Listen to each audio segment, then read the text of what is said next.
दर्शकगण, श्रोतागण, भाई और बहनों, मातृशक्ति को नमन। खास, विशेष, जीवन को सुख देने वाला, जीवन को आनंदित करने वाला, जीवन में खुशियां भरने वाला, जीवन की सार्थकता बताने वाला, जीवन निर्माण की बात करने वाला और हमें कई तरह के हेल्थ के संबंधी, लाइफ स्टाइल के संबंधी, व्यक्तित्व विकास के संबंधी टिप्स देने वाला और जीवन को बहुत सुंदर व्यवस्थित बनाने वाला कार्यक्रम में आपका हार्दिक स्वागत है, अभिनंदन है, सत्कार है। कार्यक्रम का हमारा उद्देश्य है कि मनुष्य के जीवन के अंदर जो नेगेटिव थॉट्स हैं, जो नकारात्मक भाव है, उनकी जगह हम सकारात्मक भावों को कैसे पैदा करें। ये कोई जादू नहीं है, ये एक सकारात्मकता लाता है, नकारात्मक को घटाता है, नेगेटिविटी को हटा करके पॉजिटिविटी को बढ़ाता है। इसी क्रम के अंदर आज हम एक बहुत ही सनातन सत्य की बात करेंगे, आपको जीवन की नई दिशा मिलेगी। आज का हमारा विषय है जीवन के कुछ परम सत्य। भाई और बहनों, दर्शकगण, श्रोतागण, हमारा जो जीवन है इसको हम सार्थक कैसे बनाएं। 4 बातें बहुत मुश्किल है।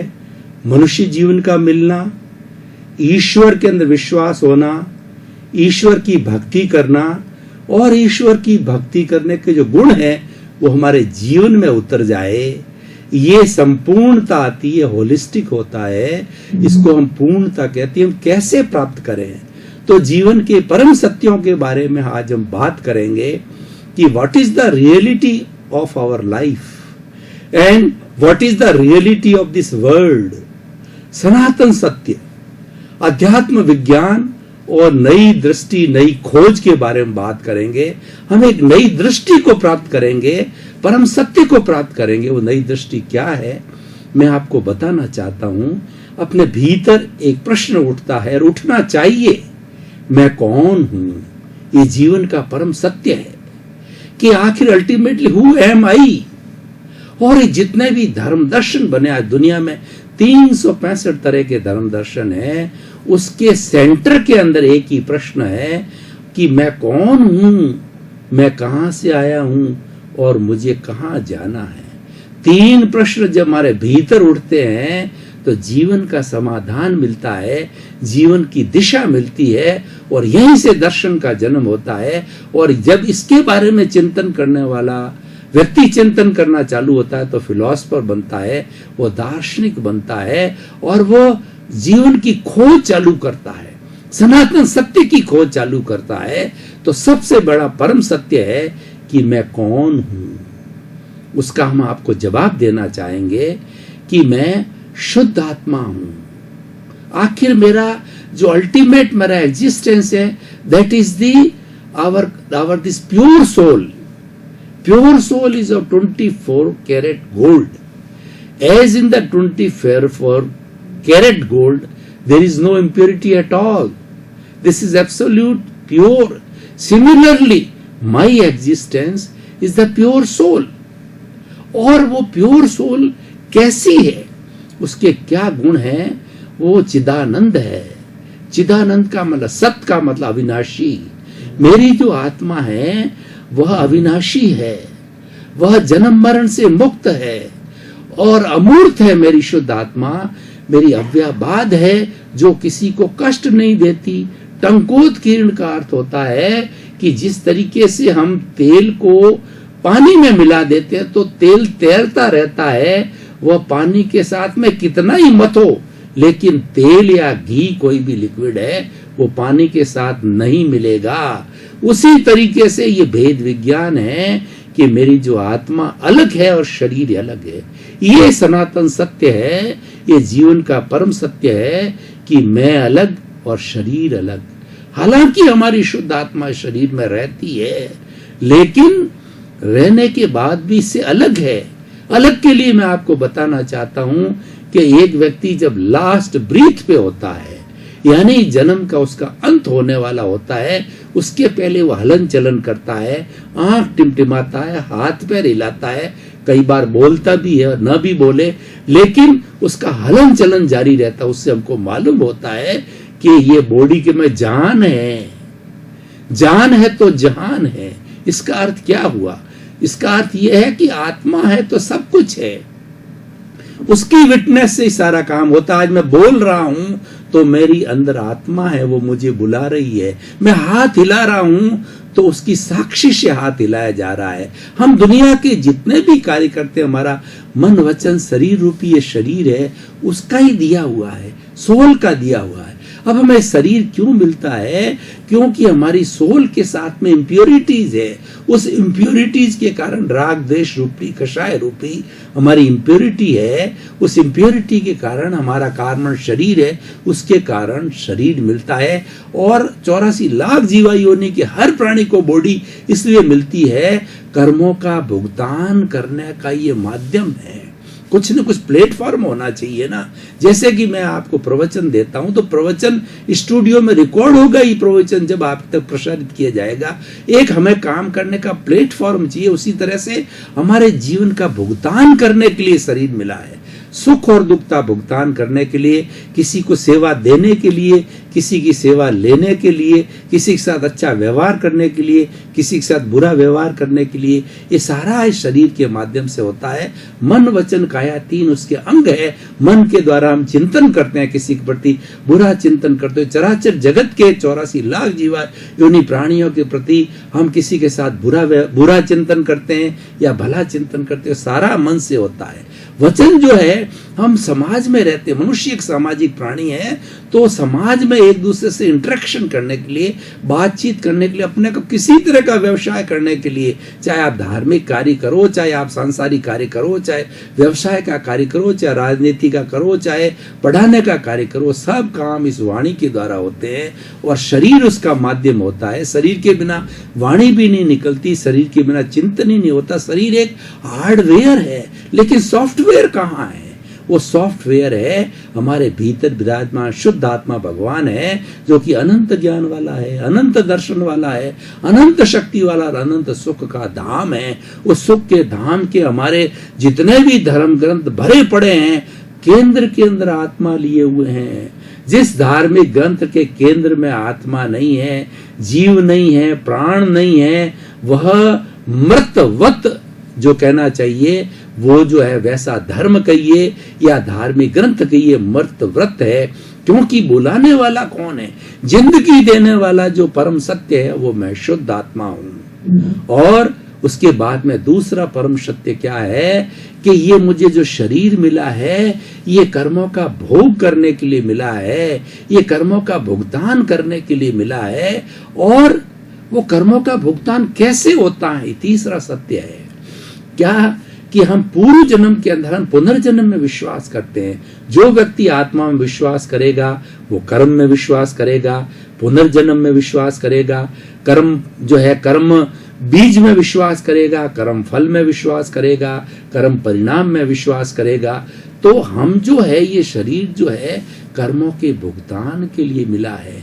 पूर्व जन्म में जैसे जैसे हमने कॉज डाले हैं, जैसे जैसे हमने कर्म बीज किए हैं, जैसे जैसे रोपण किया, what you will sow that you will reap. जैसी करनी वैसी भरनी, जैसा करोगे वैसा पाओगे। जो कॉजेस डाले हैं, जो कर्म बीज डाले हैं, वो इस शरीर रूप में कर्म परिणाम रूप के अंदर कर्म फल के रूप में हमको मिलते हैं। और कर्म परिणाम कहते हैं सुख दुख की अनुभूति। जब कर्म फल मिलना शरीर को जारी होता है, तो वो कर्म परिणाम सुख दुख की अनुभूति कराता है। अगला परम सत्य क्या है? हम एक भी सांस लेने में स्वतंत्र नहीं है। भाई और बहनों, दर्शकगण, श्रोतागण, मैं आपको बताना चाहता हूं कि ये परम सत्य आप नोट कर लें कि इस पूरे जीवन में जन्म से लगाकर अंत तक आप एक श्वास भी लेने में स्वतंत्र नहीं हो, आप प्रतंत्र हो।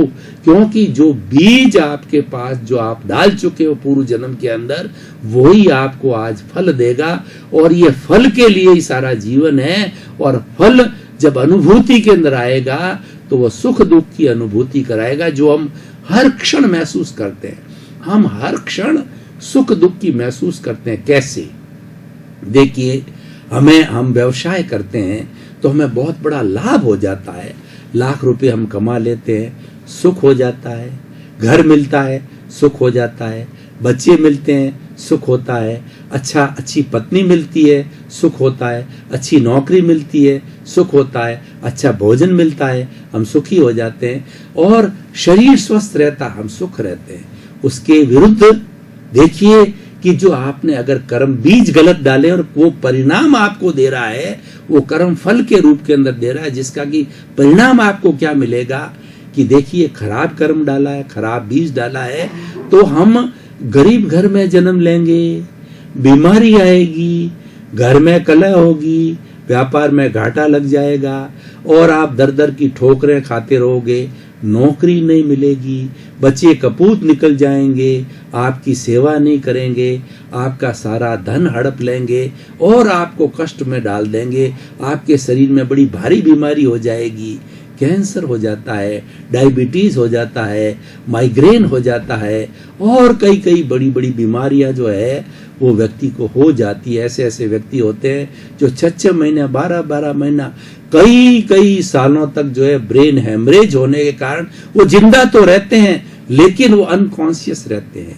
मैंने थोड़े समय पूर्व यहाँ पर शेरगढ़ के अंदर एक खत्री के व्यक्ति, मेरा जो मित्र है उससे मैं मिला था, वो 14 साल से जो है अपने बेड पर सोया हुआ, क्यों उसकी रीढ़ की हड्डी टूट गई, वो खड़ा नहीं हो सकता, वो जो है टॉयलेट क्या पेशाब क्या वो अंदर ही करता, 14 वर्ष तक वो जिया, क्योंकि कोई हम किसी को मारते नहीं है, उसका जीवन है, उसका आयुष्य है, उसकी भोगावली है, उसका भुगतान है। यही मैं परम सत्य की बात करने जा रहा हूं कि शरीर भुगतान के लिए मिला है। दुनिया में भाई और बहनों, दर्शकगण, श्रोतागण, एक परम सत्य आपको बताता हूं, दुनिया में ऐसी कोई ताकत नहीं है, 33 करोड़ देवी देवता आ जावे, ब्रह्मा विष्णु महेश आ जावे, आपको कोई भी सुख नहीं दे सकते, एक भी।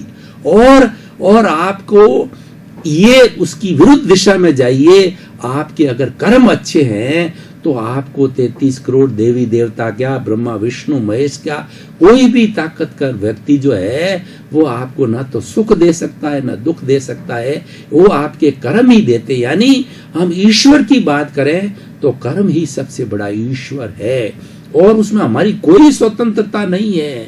इसीलिए जीवन को सुखी बनाना है तो भाई और बहनों, दर्शकगण, श्रोतागण, परम सत्य को समझिए कि ये जो सृष्टि है, सृष्टि की मैं परिभाषा करूंगा, ये जो हमारा जो कुदरत है, ये हमारी जो सृष्टि है, ये हमारी नेचर माँ है, ये संजोग जुटाती है, मात्र संजोग जुटाती है। और वो संजोग कैसे होते हैं, जैसे आप कर्म साथ में लेकर के आए होते हैं उसके अनुरूप संजोग बन जाते हैं। सुख के अगर मान लो कर्म आप करके आए हो तो सुख के संजोग बनते हैं, दुख के है दुख की आता हो। यही कहना चाहिए, ये न्याय है। हम कहते हैं कि ईश्वर न्याय करता है और ईश्वर की कृपा से होता, तो ईश्वर अपने पे कोई ब्लेम नहीं करता है। ईश्वर मान भी ले तो ईश्वर जो फल जो देता है आपके कर्माधीन देता है, कर्म के अनुरूप बनता है, इसमें कोई स्वतंत्रता नहीं है आपको। अब देखिए अगला परम सत्य क्या है, मैं अधूरी बात नहीं कर रहा हूं, आपको डिसअपॉइंट नहीं कर रहा हूं कि तुम जीवन में क्या पुरुषार्थ करें। मैं अब आपको पुरुषार्थ की बात करता हूं, जो हमारी जागृति है वही पुरुषार्थ है। सबसे बड़ा पुरुषार्थ क्या है, हर क्षण आपके जीवन में यह परम सत्य रहना चाहिए कि मैं तो शुद्ध आत्मा हूं और ये शरीर अलग है, मैं अलग हूं। मतलब भेद विज्ञान कहा जाता है, इसको मोक्ष विज्ञान कहा जाता है, इसको अक्रम विज्ञान कहा जाता है कि जुदापन की जागृति करना, उसको विधेय कहते हैं। राजा जनक का बहुत सुंदर उदाहरण है, भगवान राम का, भगवान कृष्ण का, भगवान महावीर का। ये ऐसे सुंदर उदाहरण है कि वो जीवन भर विधेय रहे। राजा जनक क्या था कि उसके परिवार था, वो राजा थे, उनको कईयों को दंड भी देना पड़ता था, राक्षसों को मारते भी नहीं थे, संतों की रक्षा भी करते थे, जनता का कार्य भी करते थे, राजपाट चलाते थे। इतना सब कुछ होने के बाद भी वो भीतर अलग रहते थे। वो ये कहते थे ये शरीर जो जनक का है ये कार्य करने के लिए, ये सारे भोग भोगने के लिए है, लेकिन जो भीतर विराजमान है शुद्ध आत्मा भगवान है वो अलग है।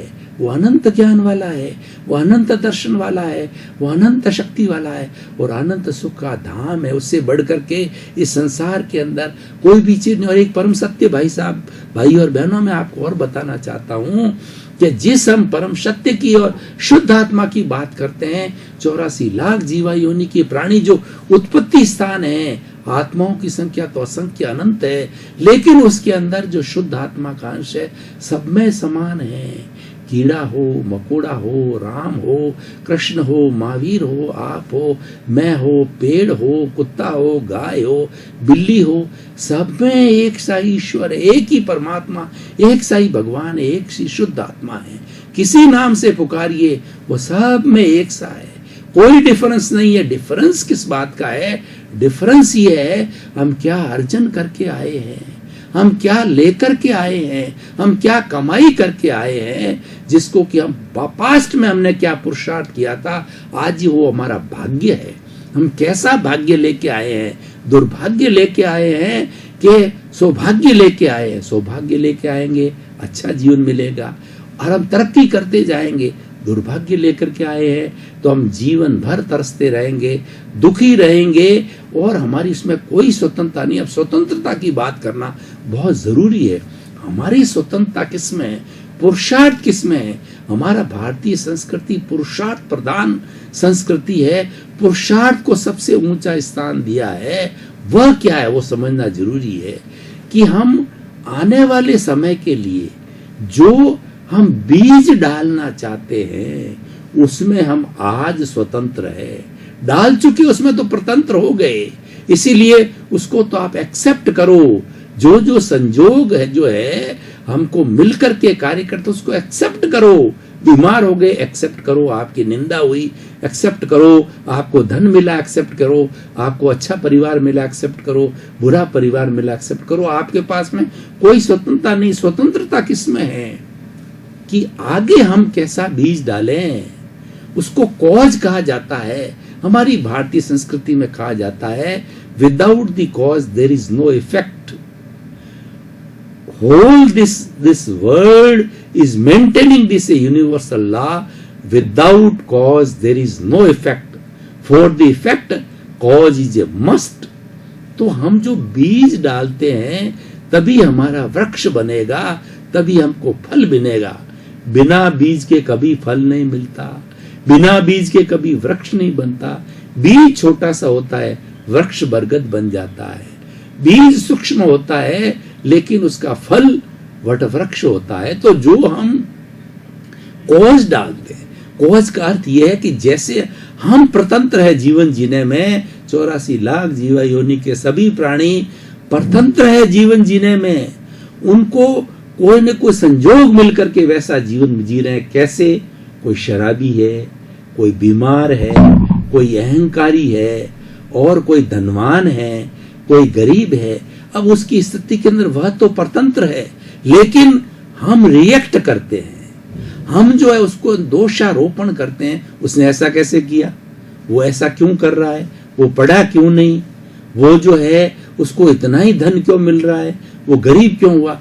नाना प्रकार के हम कमेंट्स करते हैं, हम प्रतिक्रिया करते हैं, किसी के बारे में ओपिनियन देते हैं कि वो ऐसा क्यों है, वो कुरूप क्यों है, वो जो है ब्यूटीफुल क्यों नहीं है, और वो कद का छोटा क्यों है, और वो जो है ऐसे कार्य क्यों कर रहा है, घृणित कार्य क्यों कर रहा है, वो कसाई क्यों है, और वह जो है झूठ क्यों बोल रहा है।